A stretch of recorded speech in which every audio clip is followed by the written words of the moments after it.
दी दिल्ली वाला कुतुब मीनार तनी हमरो के दिखा दी।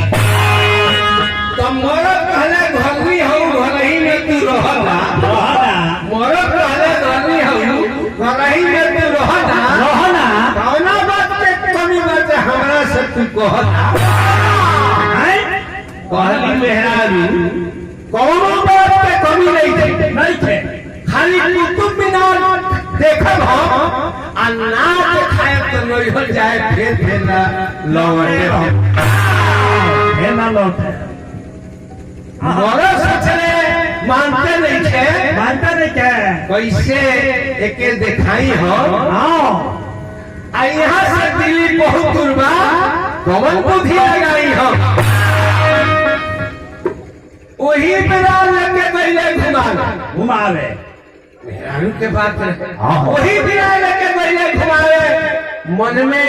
बात खलत रहे आ वही रास्ता में पारस सिंह के चिमनी दुगो चलत चिमनी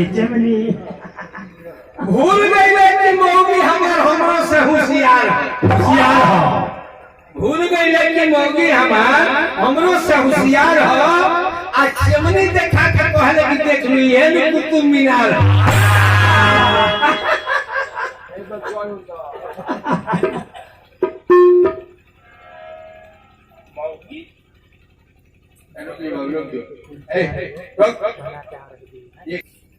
इतना बढ़िया सुनली तो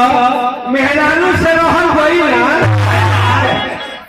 इतना बढ़िया सुनली तो मेहरारू से रहल गई ना आ कहली कि हो जी दिल्ली आवे हमनी के तनिको देरी भई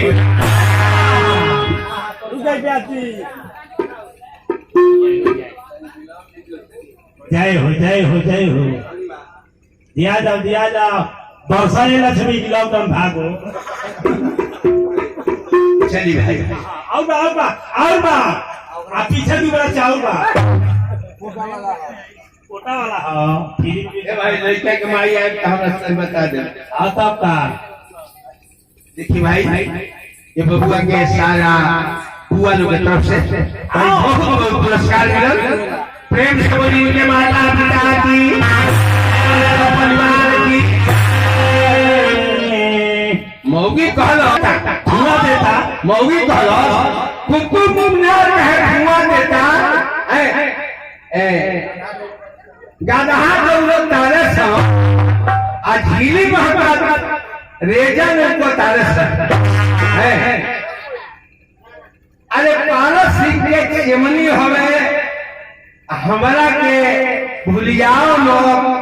सब खेला तहार मुस्ते मानी बेसी घाट बतियाओ मरद रहन हम ही घुमौनी हम ही तो के बतौनी हां हम कहतानी कि कुतुब मीनार त काहे बहुतर की चिमनी मौगी सोचलो मरद हो बोले त खिसिया जाई मौगी सोचलो मरद हो बोले त खिसिया जाई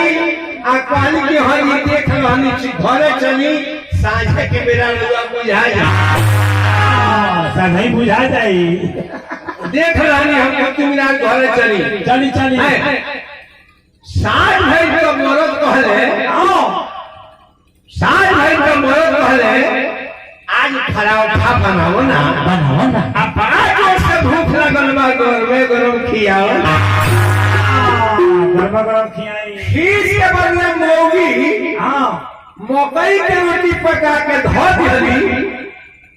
आ घी के बदला रेड़ी के तेल में देखी लगा दी था नतीराम ए भैया मरद कहला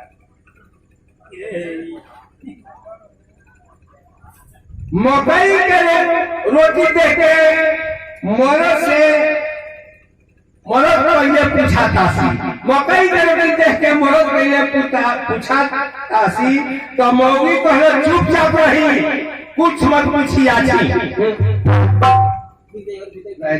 हो जाएगा बात रहल तो मौगी कहलस तहरे सब अधिकई हो बात रहल तो मौगी कहलस तहरे सब अधिकई हो हमारा हम कहतानी कि पराठा हो तो काहे कहता मकई हो विद्या विशाल हाकिम कहे गेहूं के कम न आकल जाला। विद्या विशाल हाकिम जी कहे गेहूं के कम न आकल जाला।